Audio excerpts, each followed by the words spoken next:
वकील इस्तगासा ने अपनी कोशिश की दीवार पर एक और इद्दा चढ़ाते हुए कहा, मुल्जिम के लक्षणों ने आपको मजबूर कर दिया था, क्या मैं गलत कह रहा हूँ?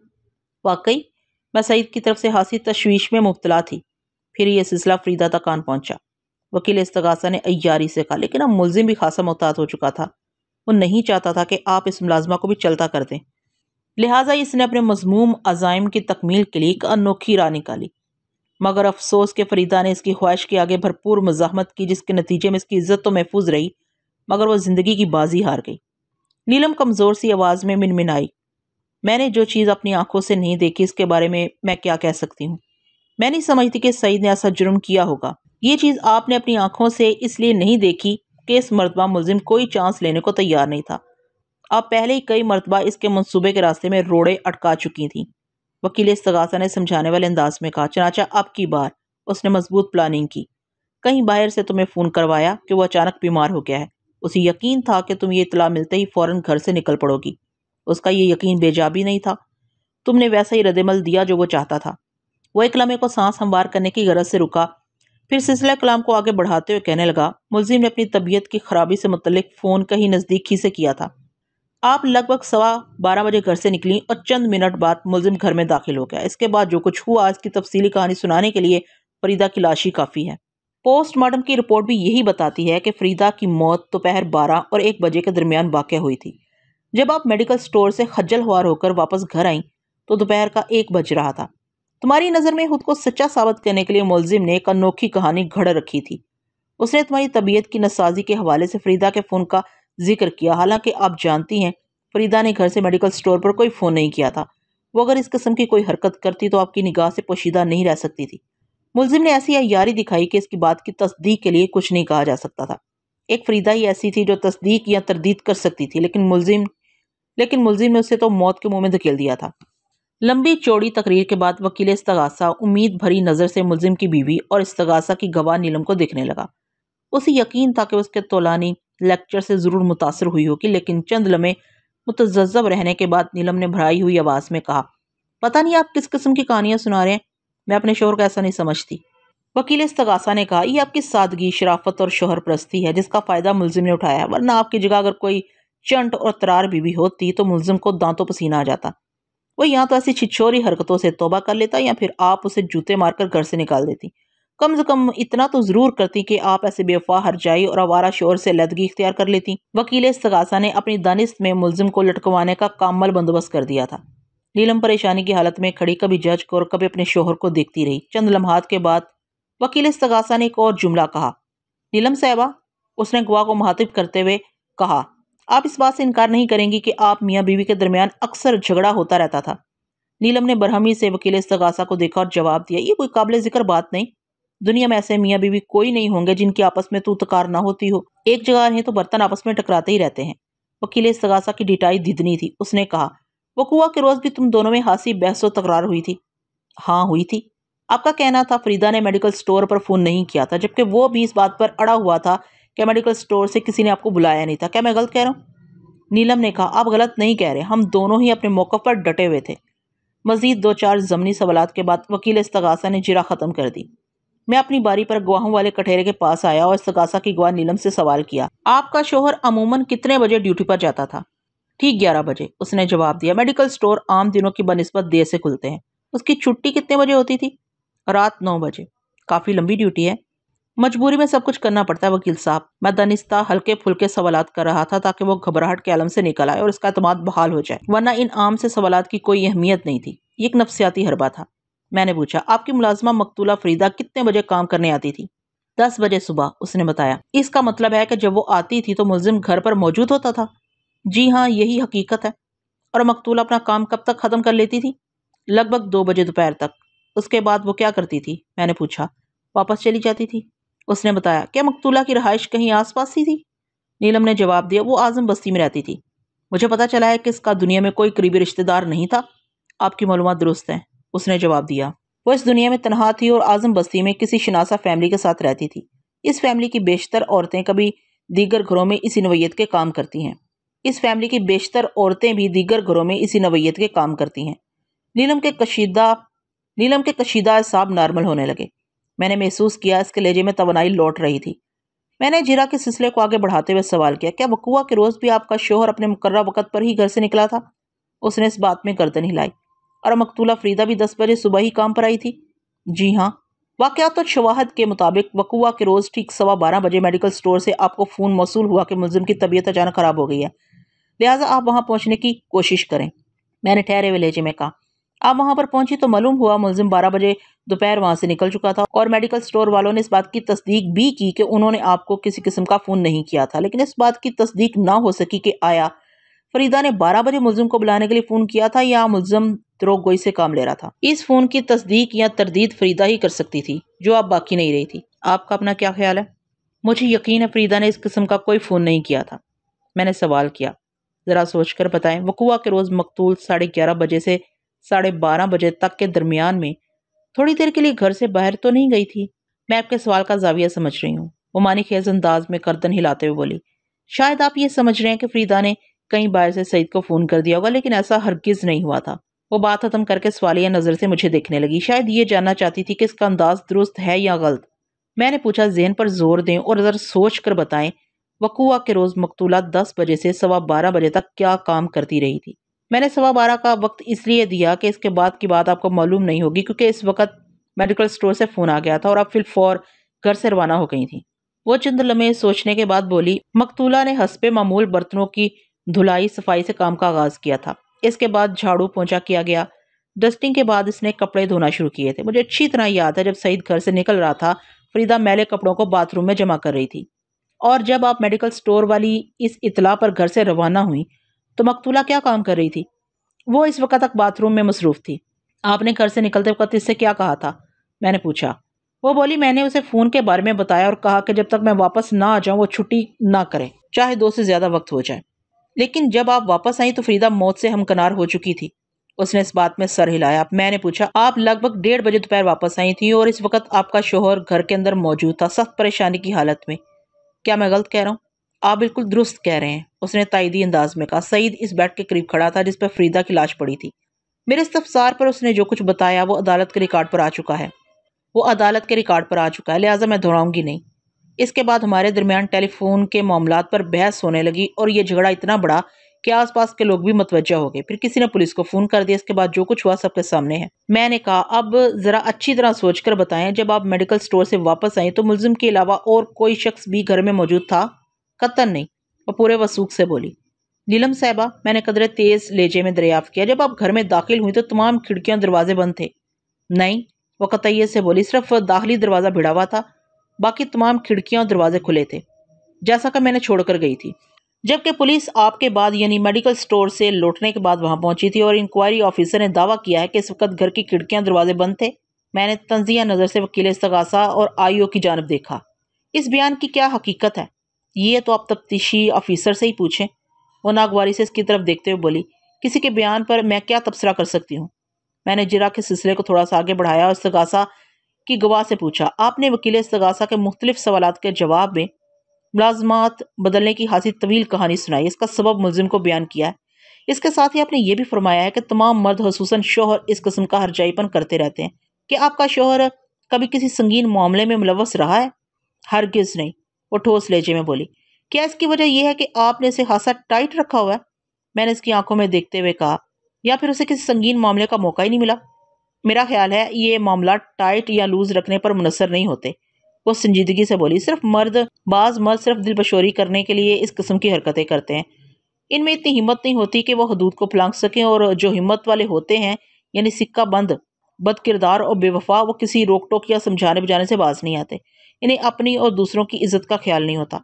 आप अपने शोहर का शुमार किस किस्म के मर्दों में करेंगी? अबुल जिक्र, वो मजबूत लहजे में बोली, यानी बुज़दिल, सिर्फ निगाहबाजी से दिलबशोरी करने वाले। जी हाँ, मेरी यही मुराद थी। ये भी तो मुमकिन है मुलजिम को कभी खुल खेलने का मौका ही ना मिला हो। मैंने दानिस्ता से सवाल किया जो इस्तगासा के फेवर में जाता था। इससे मेरा एक खास मकसद था। अगर आप इसे वक्त और मौका दे देती तो मुमकिन था वो दिलपशोरी करने से आगे भी कदम बढ़ाता। वो गहरी संजीदगी से बोली, सईद इस कमाश का मर्द नहीं। हमारी जिंदगी में कई बार ऐसे मौके आए कि वो कई कई घंटे तक घर में अकेला रहा, लेकिन मैंने इसकी किसी ऐसी हरकत के बारे में नहीं सुना। आपकी वजाहत से तो लगता है मुलजिम को इस किस्म की हरकत के लिए इतना लंबा चौड़ा ड्रामा करने की जरूरत हरगिज नहीं थी। मैंने एक एक लफ्ज़ पर जोर देते हुए कहा, यानी टेलीफोन वाला ड्रामा। आप बिल्कुल ठीक कहते हैं, वो तायदी अंदाज में गर्दन हिलाते हुए बोली। मैं नहीं समझती कि ऐसा करने की ज़रूरत पेश आ सकती हो। मुझे कुछ और नहीं पूछना जनाब अली, मैंने जज को मुखातिब करते हुए कहा और जिरा ख़त्म कर दी। इसके बाद अदालत का मुकर्ररा वक़्त ख़त्म हो गया। जज ने आइंदा पेशी की तारीख देकर अदालत बर्खास्त कर दी। मैं अदालत के कमरे से निकलकर अपनी गाड़ी की जान बढ़ गया। दोपहर के 3 बजे थे और मैं इस वक्त नॉर्थ नाज़िमाबाद के एक बंगले के सामने खड़ा था, ब्लॉक जे में। वाकया वो बंगला आलीशान और काबिल दीद था। नीलम के मुताबिक किसी ज़माने में इसकी एक शनासा फरहाना इस बंगले में रहती थी। आज मेरे पास कुछ वक्त था, लिहाजा मैंने सोचा ये फरहाना और फिरोज़ा का मामला भी निपटा ही दूँ। इस बंगले का पता नीलम ने मुझे दिया था। इतलाई घंटी पर बंगले का गेट वाह हुआ और थोड़ी ही देर बाद मैं ड्राइंग रूम में बैठा था। फिर चंद लम्हात के बाद फरहाना से मेरी मुलाकात होगी। फरहाना यानी फिरोज़ा। फिरोज़ा की नज़र मुझ पर पड़ी तो उसे एक झटका सा लगा, लेकिन दूसरे ही लम्हे वो संभल गई और इसके होंठों पर मुस्कुराहट नमूदार हो गई। मैंने बंगले के अंदर रसाई हासिल करने के लिए दाव खेला था, इसलिए जब तक वो मुझसे आकर नहीं मिली पहचान नहीं सकी कि इसका मुलाकाती कौन है। मैं फिरोज़ा को देखकर खड़ा हो गया और दोस्ताना लहजे में कहा, मैंने सोचा आज मैं ही आपको अदालती कार्रवाई की रिपोर्ट पेश कर दूं। आपका इन्फॉर्मर पता नहीं कब आएगा। अब आप जल्दी से बताएं फिरोज़ा और फरहाना में क्या फ़र्क है। आप बैठ तो जाएं, वो ज़ेरेला मुस्कुराते हुए बोली। आज मैं आपको ये तफसील भी बता ही दूं। उसकी फरमाइश पर मैं बैठ गया। उसके बाद फिरोज़ा ने नहायत ही मुख्तसर मगर जामे अल्फाज में मुझे इस राज से आगाह किया जो फिरोज़ा और फरहाना की शख्सियत से वाबस्ता था। इसकी फरमाइश पर मैं बैठ गया। इसके बाद फिरोज़ा ने नहायत ही मुख्तसर मगर जामे अल्फाज में मुझे इस राज से आगाह किया जो फिरोज़ा और फरहाना की शख्सियत से वाबस्ता था। मैंने उसे बता दिया कि नीलम ने मुझे उसके बंगले का पता दिया था। फिरोज़ा के मुताबिक किसी ज़माने में वो नीलम की बड़ी गहरी दोस्त थी। उसका नाम फरहाना ही था।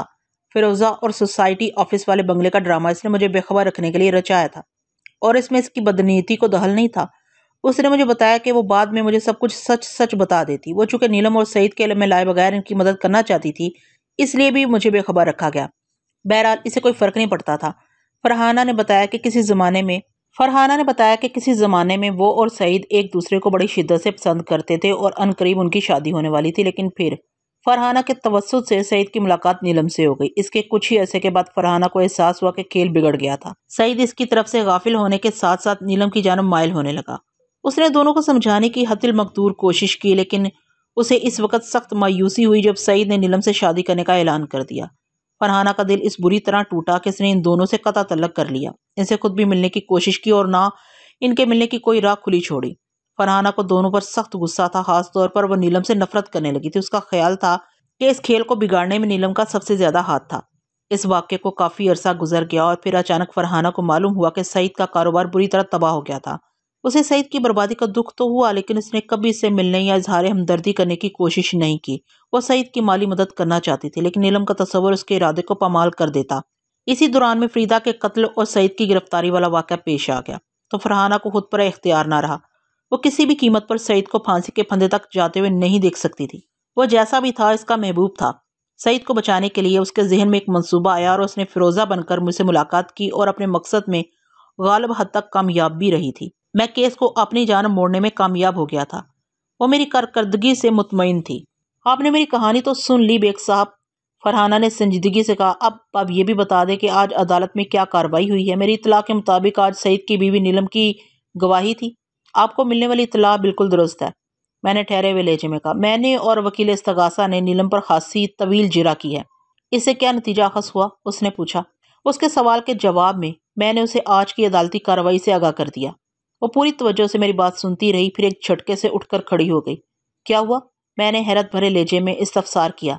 वो सनसनीखेज अंदाज में बोली, मैं कातिल तक पहुंच गई हूँ। अब मेरे फड़कने की बारी थी। कातिल कौन है? नीलम, वो ट्रांस किसी कैफियत में बोली। ये आप क्या कह रही हैं? मैं बिल्कुल ठीक कह रही हूँ। उसके लहजे में वसूख की कोई कमी नहीं थी। मैंने कुरेदने वाले अंदाज में पूछा, आप किस बिना पर इतनी बड़ी बात कह रही हैं? किस बिना पर? उसने मेरे अल्फाज दोहराए और चंद लम्हात का तौक़ुफ़ करने के बाद पुरसोच अंदाज में बताने लगी। बेग साहब, नीलम मेरी पुरानी दोस्त है। मुझसे ज्यादा कोई इसकी फितरत और मिजाज से वाकिफ नहीं हो सकता। मैंने इसे इंतहाई लालची और खुदगर्ज पाया है। दौलत के हसूल की खातिर वो कुछ भी कर सकती है। बात कुछ समझ में नहीं आ सकी, मैंने इसके खामोश होने पर कहा। फरीदा को कत्ल करने से कौन सी दौलत मिल जाती? आप समझे नहीं, होंठ सकेटते हुए बोली। फरीदा को इसने इसलिए कत्ल किया होगा कि सईद इसके कत्ल के इल्जाम में फांसी चढ़ जाए। ये भी अजीब बात है। मैं ज्यादा उलझ गया। अगर सईद को फरीदा के कत्ल के जुर्म में कोई खौफनाक सजा हो जाती तो इसमें नीलम को क्या माली फायदा हासिल हो सकता है? वो वजाहत करते हुए बोली, जब इनकी शादी हुई थी तो सईद का कारोबार खूब चमक रहा था। अलावा जी वो एक पुरकशिश और खूबसूरत मर्द भी है। नीलम ने इस पर डोरे डाले और उसे मुझसे छीन लिया। इसकी सारी जिंदगी मार्टन रोड के इसरत ज़दा क्वार्टर में गुजरी थी। सईद की बीवी बनकर इसने बहुत ऐश किया, लेकिन अब सूरत हाल बदल चुकी है। सईद माली तौर पर बहुत नीचे चला गया। इसके बाद इसके पास न अपना बंगला रहा ना ही बिजनेस। वो चंद रुपयों के लिए एक मेडिकल स्टोर की नौकरी करने पर मजबूर है। उसने जरा रुक कर सांस दुरुस्त फिर बात को आगे बढ़ाते हुए बोली, नीलम के लिए सईद में अब कोई कशिश बाकी नहीं रही। दौलत और ऐशो आराम की भूखी नीलम ने शायद कोई और आशियाना देख लिया है। जो सईद से जान छुड़ाने के लिए इसने इतना कामयाब ड्रामा खेला। मगर मैं किसी भी कीमत पर सईद को मौत के मुंह में नहीं जाने दूंगी। ठीक है, उसने मुझसे बेवफाई की, लेकिन इस वक्त उसे मेरी मदद की जरूरत है। आपसे मैं दरख्वास्त करूंगी कि नीलम और सईद को किसी तरह यह मालूम नहीं होना चाहिए कि मैं पर्दे के पीछे रहकर सईद को बरी करवाने की कोशिश कर रही हूँ। खासतौर पर नीलम को तो उसकी भनक भी नहीं होनी चाहिए। वो बहुत ही चालाक और मकार औरत है। लेकिन वो ऐसी लगती तो नहीं, मैंने हैरत का इजहार करते हुए कहा। वो तो अदालत में अपने शोहर की हमायत में बोल रही थी। आप उसे नहीं जानते। कभी मैं भी यही समझती थी कि वो मेरे महबूब पर डाका नहीं डालेगी, लेकिन फिर इसने अपनी गंदी फितरत के मुताबिक सईद को मुझसे छीन लिया। फरहाना हासी जज्बाती हो रही थी। और जहां तक शोहर की हमायत का ताल्लुक है तो शायद आपने एक नुक्ते पर गौर नहीं किया।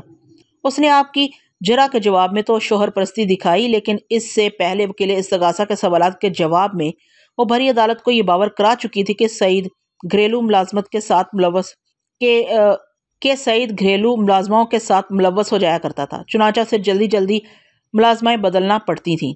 उसने बड़ी मासूमियत और भोलेपन से सईद की किरदार कशी की कोशिश की है ताकि फरीदा के कत्ल वाले वाक़े में वो पूरी तरह फिट हो जाए। वो एक लम्हे को सांस लेने की खातिर रुकी, फिर मजीद कहा। उसके मुताबिक सईद ने फरीदा पर हाथ डालने के लिए नकली टेलीफोन का सहारा लिया और घंटे 2 घंटे के लिए नीलम को घर से आउट कर दिया ताकि वो अपने अज़ाइम की तकमील कर सके। नीलम ने ऐसा जाहिर करने की कोशिश की, वरना मेरी तरह वो भी जानती है सईद इस लाइन का आदमी नहीं। इस ड्रामे में मजीद रंग अमेजी के लिए इसने फरीदा को कत्ल भी कर दिया। मेरे ज़हन में ये सब कुछ वाज़ेह हो गया है कि इस लोमड़ी ने किस तरह किया होगा क्या क्या किया होगा। वो बात खत्म करके मानी खेज अंदाज में मुझे तकने लगी। मैंने दिलचस्पी लेते हुए पूछा, तुम्हारे जहन में जो कुछ वाज़ेह हुआ है उससे मुझे ज़रूर आगाह करो।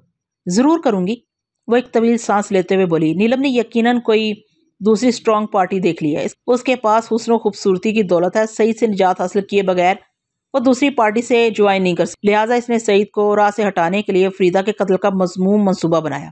सईद शराफत से इसे छोड़ने वाला नहीं था और फरीदा की मौत से इसका कोई नुकसान नहीं था। वो चंद लम्हात के लिए रुकी, फिर बात जारी रखते हुए बोली, नीलम ने अपनी मुलाजमा फरीदा से वाकई फ़ोन करवाया होगा। फरीदा इसके हुक्म से इनकार नहीं कर सकती थी। इसने नीलम की तबीयत की खराबी का बहाना बनाकर सईद को फौरन घर पहुंचने के लिए कहा होगा। फ़ोन के सिलसिले में सईद ने कत्तन कोई द्रोगोई नहीं की। नीलम ने 12 बजे सईद को फ़ोन करवाया और फिर इसके फौरन बाद इसने मौका पाकर फरीदा के सर के अकबी हिस्से में आहनी हथौड़ी का कारीवार कर दिया। फरीदा धड़ाम से गिरी होगी। नीलम ने छीना चपटी और ज़बरदस्ती का तासुर देने के लिए जगह जगह से फरीदा के कपड़े फाड़ दिए और जब उसे यकीन हो गया कि फरीदा में ज़िंदगी कोई रमक बाकी नहीं रही तो वह घर से निकल गई। आलाए कत्ल यानी आहनी हथौड़ी को उसने टूल बक्स में डाल दिया। वो टूल बक्स सईद के तसर्रुफ में रहता था। उसके फंसने के मुकम्मल इंतजाम हो गए तो ड्रामा मुकम्मल करने के लिए इसने ये कहानी घड़ी के मेडिकल स्टोर से किसी ने फ़ोन करके उसे बुलाया था। फरहाना ज़रा रुक कर मेरे चेहरे के तासुरात का जायजा लेने लगी। जब मैं कुछ नहीं बोला तो उसने अपना बयान जारी रखा। नीलम इतनी देर घर से बाहर रही जब तक सईद घर पहुंच जाता। फिर जब उसने देखा कि सईद को घर में दाखिल हुए चंद मिनट हो गए हैं तो वो खुद भी अंदर आ गई। इसके बाद इन दोनों में फ़ोन के मामलात पर बहसो तकरार होने लगी। फिर जो कुछ हुआ वो सब ने देखा। पुलिस ने मौका पर आकर कार्रवाई की और सईद को फरीदा के कत्ल के इल्ज़ाम में पकड़ कर ले गए, लेकिन किसी का ध्यान नीलम की तरफ नहीं गया। वो सबकी नज़रों में मासूम और मजलूम बन गई और अब तक बनी हुई है। मैंने हैरत और ताजुब के मिले जुले तासुरात से फरहाना को देखा और पूछा, आप तो ये सब कुछ इस तरह बता रही हैं जैसे आपकी आंखों के सामने पेश आया हो। बेग साहब, आप यकीन करें इस वाक़े का एक हिस्सा इसी तरह हुआ होगा। वो तीकन से बोली, मैं नीलम की अय्यारी और नेचर को जानती हूँ। बाद में आपको भी मानना पड़ेगा कि मैं सच कह रही थी। बात की तो बाद में देखी जाएगी, मैंने सरसरी अंदाज में कहा। फिलहाल तो आपके बयान का ज़्यादातर हिस्सा मफरूज़ात और इल्ज़ामात पर मबनी नज़र आता है। माजरत के साथ मैंने एक लम्हा रुक कर इसकी आंखों में देखा और पूरी सच्चाई के साथ कहा, मैं आपकी इस कहानी पर यकीन नहीं कर सकता। तो क्या आप इस केस से दस्तबरदार होने का इरादा रखते हैं? मैंने ऐसी तो कोई बात नहीं की। मैंने संजीदगी से सईद को बेगुनाह साबित करने के लिए मैंने अब तक जो कोशिश की है वो खासी नतीजा खैज नजर आ रही है। मुझे उम्मीद है मैं बहुत जल्द उसे बाइज्जत बरी करवाने में कामयाब हो जाऊंगा। मैंने बेयकीनी इस कहानी के बारे में जाहिर की है जो नीलम से मुतल्लिक आपने सुनाई है। वो ख्वाबनाक अंदाज में बोली। मेरी तो ये शदीद ख्वाहिश है कि सईद की बरियत के साथ ही नीलम भी फरीदा के कत्ल के इल्ज़ाम में फांसी चढ़ जाए। फरहाना के लहजे में जुनून किसी कैफियत थी। मैं इसके दिली जज्बात को समझ रहा था। सोच की ये कजरवी इस नफरत का नतीजा थी जो वो नीलम के लिए अपने दिल में रखती थी। बकौल इसके नीलम ने अपने हुस्न का जाल बिछाकर इसे इसका महबूब छीन लिया था। अगर वाकया यही था तो वह नीलम जैसी लुटेरी के लिए नफरत के मैदान में किसी भी हद तक सोच सकती थी। इसकी सोच पर पैरा नहीं बिठाया जा सकता था और ना ही अमल की राह में कोई रुकावट डाली जा सकती थी। मगर मैं इतना बेवकूफ़ और जज्बाती नहीं था कि इसके मजूर जज्बात की तस्कीन के लिए ख्वाह नीलम के खिलाफ महाज बनाकर खड़ा हो जाता। और हाँ, अगर वो मुझे किसी जाविये से मशकूक नजर आती तो बात अलग थी। मैंने बाशिकाफ और दो टोक अल्फाज में फरहाना से कहा, फरहाना साहिबा, आपने जो केस मेरे हवाले किया है वो अपने मंतकी अंजाम की जानब गमज़न है और इंशाल्लाह बहुत जल्द सईद को बरी करवाने में कामयाब हो जाऊंगा। अगर आप नीलम को फरीदा का कातिल समझती हैं तो इस जुर्म के खिलाफ ठोस सबूत हासिल करने की कोशिश करें। अगर आप इस कोशिश में कामयाब हो जाती हैं तो फिर इस बारे में सोचा जाएगा। मैं इस बात से तो इख्तलाफ नहीं कर सकता कि कातिल को करार वाकई सजा मिलना चाहिए। वो कदरे मायूस हो गई लेकिन मुझसे कुछ ना बोली। मैं फरहाना को खुदाफिज कहकर इसके बंगले से निकल आया। आइंदा 2-3 पेशियों पर इस्तगासा के बाकी मानदा गवाहों को शहादत और जिरा के लिए अदालत में पेश किया गया। इनमें मेरे मोक्कल का पड़ोसी सलाहुद्दीन और मेडिकल स्टोर के अमले के 2 अफराद भी शामिल थे। लेकिन इन गवाहों के बयानात और इन पर होने वाली जिरा के नतीजे में कोई नई बात सामने ना आ सकी। मेडिकल स्टोर वालों का यही मौकफ था कि वहां से किसी ने फ़ोन करके मुलजिम की बीवी को नहीं बुलाया था। इस तरह उन्होंने मुलजिम के फ़ोन सुनने की तस्दीक तो की थी, ताहम वो ये बात नहीं जानते थे मेरे मोक्कल ने फ़ोन पर फरीदा से बात की थी या किसी और से। सईद के पड़ोसी सलाहुद्दीन ने थाने फ़ोन करके इस वाक़े की इत्तला दी थी। वो भी कोई करामत बात सामने न ला सका। चुनांचा जज ने दलाइल के लिए तारीख देकर अदालत बर्खास्त कर दी। आइंदा पेशी 10 दिन बाद की थी। जिस रोज़ अदालत में दलाइल दिए जाते हैं या फैसला सुनाया जाता है, इस दिन वहाँ सामीन का खासा रश होता है। खास तौर पर फैसले के रोज़ तो प्रेस, फोटोग्राफर्स और अखबारी नुमाइंदे जोक दर जोक वहाँ पहुँचते हैं। अदालत में बड़ी रौनक और एक मेले का सा समा होता है। दलाइल का सिलसिला इस्तगासा की तरफ से आगाज हुआ और वकील इस्तगासा ने मेरे मोक्कल को कातिल साबित करने के लिए एड़ी चोटी का जोर लगा दिया। ज्यादातर बातें वही थी जो इसके प्लेटफॉर्म से अब तक अदालत के रिकॉर्ड पर जमा हो चुकी थी। वकील इस्तगासा ने अपने मौकफ की हमायत में खूब बढ़ चढ़ कर दलाइल दी और बिलाखिर जज से दरख्वास्त की कि वो मेरे मोक्कल को करार वाकई सजा सुना दे। अपनी बारी पर मैंने दलाइल देने शुरू किए और इंक्वायरी ऑफिसर समेत वकील इस्तगासा और गवाहों के बयानात की धज्जियां बखेर दी। मैंने करारी आवाज में कहा, जनाबे अली, इस्तगासा के मुताबिक मेरे मोक्कल ने पहले एक मौका पैदा किया और फिर इस मौके से फायदा उठाने के लिए मकतूला पर मुजरमाना हमला करने की कोशिश की, लेकिन नाकाम होने की सूरत में इसका गुस्सा और झुंझुलाहट इस बुलंदी को पहुंच गए थे कि पकड़े जाने या बदनामी के खौफ से इसने मकतूल फरीदा को कत्ल कर दिया। जनाबे अली, मुजरमाना हमले के नतीजे में जब फरीके सानी मुदाफ़त पेश करता है तो ये मुमकिन नहीं कि हमलावर के जिस्म पर एक खराश तक ना आए। खसूसन इसका चेहरा, हाथ और गर्दन खरोंचों से भर जाते हैं। लेकिन कितनी मज़ाक़ खेज़ बात है कि मेरे मोक्कल के जिस्म पर इस किस्म का एक निशान नहीं पाया गया, जबकि इस मुजरमाना जद्दोजहद में फरीके सानी यानी मकतूल फरीदा का लिबास तार तार होता चला गया। मेरे मोक्कल का जिस्मानी मुआयना तो नहीं कराया गया, जो कि एक संगीन कोताही में शुमार होता है, लेकिन मकतूला का मुकम्मल तिब्बी और तबई टेस्ट हुआ था। और हैरत अंगेज़ बात यह है कि कहीं भी इस अमर की निशानदेही नहीं की गई कि मकतूल के नाखूनों में से मुलजिम के बदन के रेशे मिले हों। इससे सिर्फ एक ही बात जाहिर होती है कि मकतूला ने खुद को बचाने के लिए किसी किस्म की कोई मुजाहमत नहीं की, वरना यह तो मुमकिन नहीं था कि मकतूल के नाखूनों में मुलजिम के गोश्त के रेशे दस्तयाब न होते और मुलजिम के बदन पर खराशें न आईं, जबकि दूसरी जानब मकतूल के लिबास की धज्जियां बिखर गईं। इससे सिर्फ एक ही बात सामने आती है और वह यह कि मकतूल पर किसी किस्म का कोई मुजरमाना हमला किया ही नहीं गया है। उसे हथौड़ी का खतरनाक वार करके मौत के घाट उतारा गया और फिर मुजरमाना हमले का तासुर देने के लिए इसके लिबास को जगह जगह से फाड़ दिया गया। जनाबे अली, नापुख्ता जहन कार्रवाई से लगता है कि कातिल जो कोई भी था वो बहुत ही अनाड़ी और नातजुर्बाकार था, लेकिन इस्तगासा की अकल कहाँ घास चरने चली गई थी कि इसने इसी बात को बुनियाद बनाकर मेरे मोक्कल को फांसी देने का मंसूबा बना डाला। जनाबे अली, ये बात भी काबिल गौर है कि अगर मेरे मोक्कल ने आहनी हथौड़ी से मकतूल की जान ली होती तो आला कत्ल को जरूर कहीं छुपा देता। टूल बॉक्स में खुला छोड़कर वो पुलिस वालों को अपने पीछे लगाने का एहतमाम न करता। एक और खास बात, इंक्वायरी ऑफिसर के मुताबिक जब वो जाए वारदात पर पहुंचे तो अय्यार मुलजिम ने घर की खिड़कियां और दरवाजे बंद कर रखे थे। लेकिन अब ये बात ढकी छुपी नहीं रही कि घर के दरवाजे और खिड़कियां कत्तन बंद नहीं थी। मुलजिम की बीवी नीलम और पड़ोसी सलाहुद्दीन इस बात की तस्दीक कर चुके हैं। मैंने चंद लम्हा तक खामोशी इख्तियार की, फिर हाजरीन अदालत पर एक तायराना निगाह डालने के बाद दोबारा जज की तरफ मुतवज्जा हो गया और अपने दलाइल को आखिरी टच देते हुए कहा, जनाब अली, इन वाकयात, शवाहिद और दलाइल की रोशनी में इस्तगासा झूठ के किसी पलंदे से ज्यादा हैसियत नहीं रखता। मेरा मौक्कल बेगुनाह है। इसे किसी गहरी साजिश के तहत इस केस में फांसने की कोशिश की गई है। लिहाजा मोअज़्ज़ज़ अदालत से मेरी इस्तदा है कि वो मेरे मौक्कल को बाइज्जत बरी करने के अहकाम सादर करे। एक लम्हे के तौक़ुफ़ से मैंने इजाफा करते हुए कहा, इसके साथ ही मैं ये दरख्वास्त भी करूँगा कि पुलिस को इस बात का पाबंद बनाया जाए कि मकतूल फरीदा के असल कातिल को जल्द अज जल्द गिरफ्तार करके हवाला अदालत करे, ताकि एक जानब इंसाफ के तकाजे पूरे हों तो दूसरी तरफ इस बेसहारा और गरीब औरत की रूह को भी करार आ जाए। मेरे दलाइल का सिलसिला खत्म हुआ तो जज उठकर अपने चैम्बर में चला गया।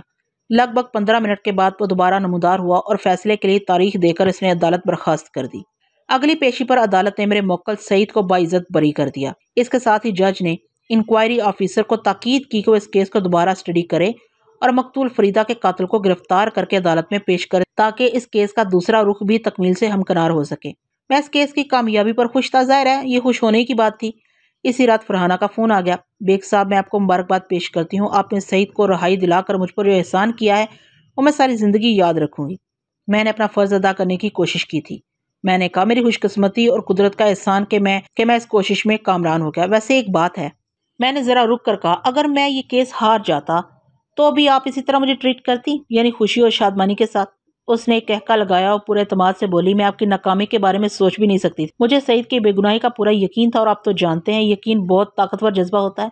ये तो आप बिल्कुल ठीक कह रही हैं, मैंने ताईदी अंदाज में कहा। खुदा और बंदे का ताल्लुक भी यकीन का रहने मिन्नत है, और वरना कौन किसी को पूछता है। आप अभी मेरे इस यकीन का एक और मुआवजा भी देखेंगे। वो पुरस्रार अंदाज में बोली। अच्छा, ऐसी क्या बात है? मैंने पूछा। वो बोली, मैं नीलम के खिलाफ आज ही से सबूत जमा करना शुरू कर दूंगी। आप देख लीजिएगा, एक दिन मैं उसे फरीदा के कत्ल के जुर्म में जेल की सलाहों के पीछे जरूर पहुंचाऊंगी। आपका ज़हन अभी तक नीलम ही में अटका हुआ है? मैंने कहा, ज़हन नीलम में और दिल सईद में। बात के इख्तिताम पर इसने कहका लगाया। मैं खामोश रहा। कहता भी तो क्या कहता, वो इस वक्त इंतहाई जज्बाती हो रही थी। वह खुद ही भराई हुई आवाज़ में बोली, बेग साहब, मैं करीब आपको एक खुशखबरी सुनाने वाली हूँ। एक लम्हे के तौक़ुफ़ से उसने इजाफा किया। आप उसे एक सरप्राइज समझ लें। कैसी खुशखबरी फरहाना साहिबा? मैं पूछे बगैर ना रह सका। वो शरारत तमीज़ लहजे में बोली, अगर वक्त से पहले बता दिया तो फिर सरप्राइज कैसा? Wish you good luck. मैंने खलूसे दिल से उसे दुआ दी। बाजार ये किस्सा यहीं पर ख़त्म हो जाता है, लेकिन लगभग 1 साल बाद फरहाना दोबारा मेरे पास आई। इस वक्त सईद भी इसके साथ था। दोनों के लबों पर बड़ी दिलावेज मुस्कुराहट थी। मैंने इन्हें बिठाया और हाल अहवाल दरियाफ्त किया। फरहाना ने कहा, बेग साहब, मैंने आपसे सरप्राइज देने का वादा किया था ना? फिर वो सईद की जानब उंगली उठाते हुए बोली, इनसे मिले। ये अब आपके मौक्कल नहीं बल्कि मेरे शोहर हैं। एक ही बात है, मैंने बेसख्ता कहा। शोहर और मौक्कल में कोई खास फर्क नहीं होता। फिर बेपनाह हैरत चेहरे पर सजाते हुए कहा, भाई आप लोगों ने कब शादी कर ली? 1 हफ्ता कबल, सईद ने बताया। कमाल है, मुझे झूठे मुंह भी ना पूछा। मैंने शिकवा किया, मैं तुम लोगों की शादी रुकवा तो ना देता। फरहाना ने कहा, बेग साहब, मैं सरप्राइज को मुतासर नहीं होने देना चाहती थी। मैंने सोचा आप नाराज होंगे तो मैं माजरत कर लूंगी। I am very sorry. ठीक है, मैं आपकी माजरत कबूल कर लेता हूँ, मैंने कहा। फिर सही से पूछा, नीलम का क्या बना? मैंने उसे तलाक दे दी थी। वो संजीदगी से बोला, मैं नहीं चाहता था वो जेल जाते हुए मेरा नाम भी अपने साथ ले जाए। जेल? मेरी आवाज़ हैरत से भर गई। फरहाना ने बताया, मैंने नीलम के खिलाफ ऐसे ठोस सबूत हासिल कर लिए थे कि पुलिस और अदालत को उस पर ज्यादा मेहनत नहीं करना पड़ी। ओह, मैंने बेसाख्ता सांस खारिज की। आप अपनी धुन की बहुत पक्की हैं। कोई ऐसी वैसी? सईद ने गिरा लगाई। ये इसकी धुन ही है कि आज हम एक साथ नजर आ रहे हैं। फरहाना ने मेरी आंखें खोल दी हैं। मैंने सही से ये नहीं पूछा फरहाना ने इसकी आंखें खोलने के लिए कौन सा हुनर आजमाया, और ना ही फरहाना से दरियाफ्त किया कि इसने नीलम के खिलाफ कैसे और कौन से ठोस सबूत हासिल कर लिए थे। वो किसी भी मरहले पर कुछ भी कर सकती थी। बाज चिलमन नशीन इसी तरह ओट में रहकर तीर चलाते हैं। इन्हें ये खदशा होता है कि अगर उन्होंने सामने आकर शत बांधी तो निशाना खता हो जाएगा। फरहाना माजी में एक नाकाम तजर्बा कर चुकी थी और अब इसका आदा नहीं कर सकती थी। मैंने इन्हें खुशगवार मुस्तकबिल के लिए नेक ख्वाहिशात से नवाजा और रुखसत कर दिया।